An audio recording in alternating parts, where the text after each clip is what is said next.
اعتکاف سنت رسول ہے. سنیے اعتکاف کے مسائل. اعتکاف جو ہے سنت رسول ہے. اللہ کے نبی صلی اللہ علیہ وسلم نے اعتکاف کیا ہے, صحابہ نے بھی اعتکاف کیا ہے. ٹھیک ہے. اعتکاف کا مقصد کیا ہوتا ہے؟ اعتکاف کہتے کس کو ہیں؟ ایک مدت کے لیے مسجد میں اپنے آپ کو رکھنا, جیسے آخری دہا ہوتا ہے. کیوں؟ مقصد کیا؟ لیلۃ القدر کی تلاش میں, لیلۃ القدر کی تلاش میں, اور اللہ کی عبادت زیادہ سے زیادہ کرنے کے لیے. کیوں؟ جب آدمی گھر بازار سے چھوڑ کر اپنے آپ کو ایک جگہ بند کر لیتا ہے, جیسے مسجد میں ہے, بس 10 دن تک, چاند رات تک وہ مسجد میں ہے, تو کیا کرے گا مسجد میں؟ وہ نماز پڑھے گا, دعا کرے گا, علم حاصل کرے گا, ذکر کرے گا, توبہ کرے گا, عبادت میں. اور اسی میں 10 راتوں میں سے ایک رات کیا آئے گی؟ شب قدر. تو اعتکاف کا مقصد وہی ہوتا ہے. چلیے, اس کے بعد اعتکاف کرنے والے کے لیے سنت کیا ہے کہ وہ مسجد سے باہر نہیں جائے گا. مسجد سے باہر اعتکاف جامع مسجد میں ہونا چاہیے جہاں جمعہ کی نماز پڑھی, کیونکہ جمعہ کے لیے اس کو نکلنے کا مسئلہ نہ ہو. جیسے یہ مسجد عباد الرحمان ہے, یہاں جو ہے اعتکاف ہوتا ہے, اور بھی جو ہے مساجد ہیں شہر کی جہاں جو ہے لوگ اعتکاف کرتے ہیں, تو وہاں جمعہ کی جہاں نماز ہوتی ہے وہاں جائیے, اعتکاف کیجیے. اعتکاف کا طریقہ کیا ہے کہ کل جیسے مغرب ہے, کل 21ویں شب ہے نا, کل 20واں روزہ 21ویں شب, تو آپ مسجد میں داخل ہو جائیے. معتکف ایک جگہ مقرر کر لیجیے, وہاں آپ رہیے. ٹھیک ہے. کھانا پینا وغیرہ سب انتظام الحمدللہ ماشاء اللہ یہاں تو رہتا ہے انتظام سب, اللہ جزائے خیر دے. لوگ کیا کیا ہے, انہیں 2 غذا دے رہے ہیں لوگ, آئیں مسجد میں, ایک روحانی جسمانی, کھاؤ علم حاصل کرو, کھاؤ علم حاصل. ابھی کیا ہونا, تو جتنا دعا دے کم ہے, اور کیا دے سکتے ہیں؟ جو دے سکتے ہیں مسجد کے لیے دیجیے, جتنا دے سکتے دعا کم ہے, نہیں کہ دیکھیے اتنی. تو یہ مسئلہ ہے. معتکف میں انسان رہے گا بغیر کسی اشد ضرورت کے, وہ اعتکاف مسجد سے باہر نہیں جائے گا. اشد ضرورت, بیمار پڑ گیا مثال کے طور پر, اور ڈاکٹر مسجد میں نہیں آ سکتا, پیشنٹ ایسا بیمار ہو گیا, اور بیمار ایسا ہے کہیں بھی دنیا میں, وہ ڈاکٹر مسجد میں نہیں آ سکتا ہے, اس کو جانا پڑ رہا ہے. ٹھیک ہے. یا کھانا کوئی پہنچانے والا نہیں ہے مثال کے طور پر, کھانا کھانے کے لیے نکل سکتا ہے, یا ضرورت کے لیے کوئی ایسی اشد ضرورت ہو تو وہ جا سکتا ہے. اس کے علاوہ وہ اعتکاف کو, مسجد کو نہیں چھوڑے گا, مسجد کے حدود میں رہے گا. یہ اعتکاف کا مسئلہ ہے.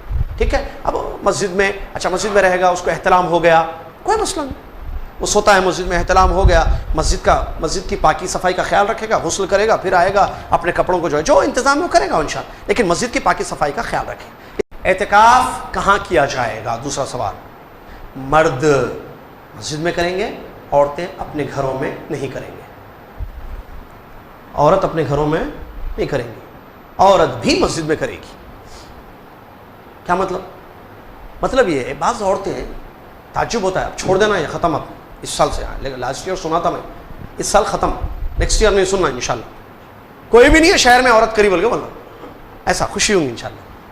عورتیں کیا کرتے ہیں, گھر میں اعتکاف کرتے ہیں. وہ کیسا اعتکاف؟ گھر میں ایک کونے میں رہتے ہیں, گھر میں 4 کمرے 5 کمرے, ایک کمرہ فکس میں, یہ کمرے میں اٹیچ باتھ روم ہے, وہ کمرے میں رہتی, ان کا کھانا بیٹیاں بہو جو بھی خدمت وہاں پہنچاتے, وہ کمرے میں سے انہوں نکلتے, میں اعتکاف میں بیٹھی ہوں, اس واسطے بولتا ہوں علم حاصل کرو, بولتا نہیں ہمیشہ, نہیں بولتا ہوں, ہر سال بولتا ہوں, اور بولتے رہوں گا جب تک میں زندہ رہوں گا. کیا بولوں گا؟ ایک بات ضرور بولوں گا, کیا؟ علم حاصل کرو, علم حاصل کرو. اعتکاف کہاں کرنا؟ نبی صلی اللہ علیہ وسلم کا حکم ہے. ایک, عورت کی جگہ کہاں ہے؟ بازار. عورت رہنا کہاں؟ عورت کی جگہ کہاں رہتی ہے عورت؟ گھر. گھر میں اعتکاف کیسے ہوئے؟ رہنا ہی گھر میں ہے, جہاں رہنا ہے وہیں اعتکاف کرتے ہیں. اعتکاف مسجد میں ہوگا. اگر کوئی عورت بھی اعتکاف کرنا چاہے, شوہر کی اجازت سے اور فتنے کا ڈر نہ ہو, تو اسی صورت میں وہ مسجد میں آ کر اعتکاف کرے گی. ہوتا ہے شادیاں نا, انتظام ہے. دیکھیے جی, گھر میں اعتکاف نہیں ہوتا. سمجھ میں آ گیا؟ عورتیں سن لینا, کوئی بھی بوڑھی جوان بچی بڑی خالہ آنٹی, اعتکاف گھر میں نہیں ہوتا. پوری دنیا میں پھیلا دو یہ چیز, ٹھیک ہے, ڈالو یوٹیوب پہ, ڈالو جہاں ڈالتے جہاں ڈالو یہ چیز.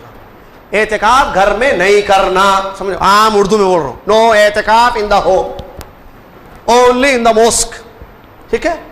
انٹی لو اعتکاف لے دو, تیلگو میں مسجد لو, 3 بھی زبان ہو گئی. چلیے, اسی طریقے سے شب قدر کے متعلق حدیث آئی ہے کہ نبی صلی اللہ علیہ وسلم جتنی محنت آخری دہے میں کرتے تھے, آخری 10 راتوں میں, اتنی محنت کبھی اور نہیں کرتے تھے. کس چیز میں محنت کرتے تھے؟ عبادتوں میں, اللہ کی اطاعت اور فرمانبرداری اور اللہ کی عبادت میں زیادہ محنت کرتے تھے. لہٰذا جو ہے ہم بھی زیادہ محنت. اسی طریقے سے رات کو جاگنا, یہ بھی سنت ہے. احیا لیلہ وایقظ اہلہ. ٹھیک ہے, رات کو جاگتے تھے, گھر والوں کو جگاتے تھے. لیکن جاگنا اطاعت میں یا حریص کھانے میں؟ حدیث مطلب بیکار رات کو ضائع کرنے میں، شاپنگوں میں جاگتے لوگ، آخری میں شاپنگ ہوتی پوری کون سی؟ عید کے. اس سال اگر نہیں کیے شاپنگ اب تک، کل صبح جا کر لیجیے، نہیں کیے چھوڑ دیجیے، پرانے کپڑے ہیں اچھے پہن لیجیے عید کے دن، کیوں ضروری ہے عید کے دن نیا کپڑا پہننا. ٹھیک ہے، رات کو ضائع مت کیجیے. عام طور پر ہوتا کیا ہے، راتیں ضائع کر دی جاتی ہیں ایسے.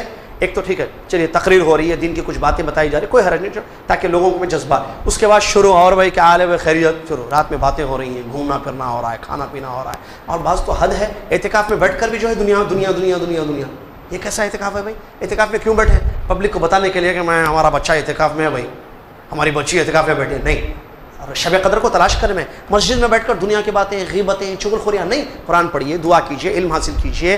ٹھیک ہے، آپ عبادتوں میں اپنی راتوں کو صرف کیجیے. ٹھیک ہے، یہ چند مسائل تھے جو مناسب سمجھا گیا کہ آپ کی خدمت میں پیش کرو. انشاءاللہ دوبارہ ملاقات ہوگی آپ سے. شب قدر کا مسئلہ، دوسرا مسئلہ شب قدر. انا انزلناہ فی لیلۃ القدر، اللہ نے قرآن میں فرمایا وما ادراک ما لیلۃ القدر، لیلۃ القدر خیر من الف شہر. شب قدر جو ہے لیلۃ القدر 1000 مہینوں سے بہتر رات ہے. بعض لوگ سمجھتے ہیں کہ اس دن کوئی بھی کام کریں 1 روپیہ دیں گے وہ 1000 مہینوں سے بہتر ہے. ایک کام کریں گے نہیں، وہ رات کی فضیلت ہے، وہ شب کی فضیلت ہے، کیونکہ اس شب میں جو ہے قرآن کا نزول ہوا ہے. اور نبی صلی اللہ علیہ وسلم نے حدیث شریف میں، اللہ جو ہے جزائے خیر دے ہمارے نبی محمد صلی اللہ علیہ وسلم کو، جنہوں نے حدیثوں میں ہمیں یہ طریقہ سکھایا کہ اس شب قدر کو 10 راتوں میں تلاش کیا جائے. ایک حدیث ہے التمسوها فی العشر الاواخر من رمضان، رمضان کے آخری کی 10 راتوں میں شب قدر کو تلاش کرو. ایک اور ایک روایت میں ہے آخری 10 راتوں کی طاقراتوں میں، جو معلوم ہے نا 21 23 25 27 29، ان میں سے کوئی ایک رات ہوتی ہے. اور علماء کے صحیح قول کے اعتبار سے ہر سال وہ رات بدلتی ہے، ہر سال وہ رات بدلتی ہے. لہٰذا آپ اپنے شہر میں جہاں بھی ہیں، رمضان کا مہینہ چل رہا ہے، آخری 10 راتیں، اگر 10 راتیں آپ جاگیں گے، عبادت کریں گے تو وہ رات آپ کو پکا مل جائے گی. اگر آپ 10 راتوں کے بجائے 5 رات جاگیں گے طاقراتیں، پکا آپ کو وہ رات مل جائے گی. اس کے علاوہ اگر 1 رات جاگیں گے تو، جیسے بعض روایتوں میں ہے کہ شب قدر 21 تھی، ہو سکتا ہوں صحابہ کی زندگی، کیونکہ 21 کی بھی روایت ہے، 23 کی بھی حدیث ہے، 25 کی بھی ہے، 27 کی بھی ہے، 29 کی بھی ہے. ہو سکتا ان کو اس سال جو ہے شب قدر 21 پڑی، ہو سکتا جو 25 ہے. اسی لیے نبی علیہ السلام نے 10 راتوں پر کو 10 راتوں میں تلاش کرنے کا حکم دیا. ایک یا دوسری روایت میں طاق راتوں میں، یعنی 5 راتوں میں تلاش کرنے کا اس کو حکم ہے. تلاش کرنے کا مطلب کیا ہے کہ آپ عبادت کریں گے خوب تو وہ رات آپ کو مل جائے گی. 1000 مہینوں سے بہتر رات ہے. اس رات کی مشہور دعا ہے اللہم انک عفو تحب العفو فاعف عنی، اے اللہ بے شک تو معاف کرنے والا ہے، مجھ کو معاف کر دے، معافی کو پسند کرتا ہے، مجھ کو معاف کر دے.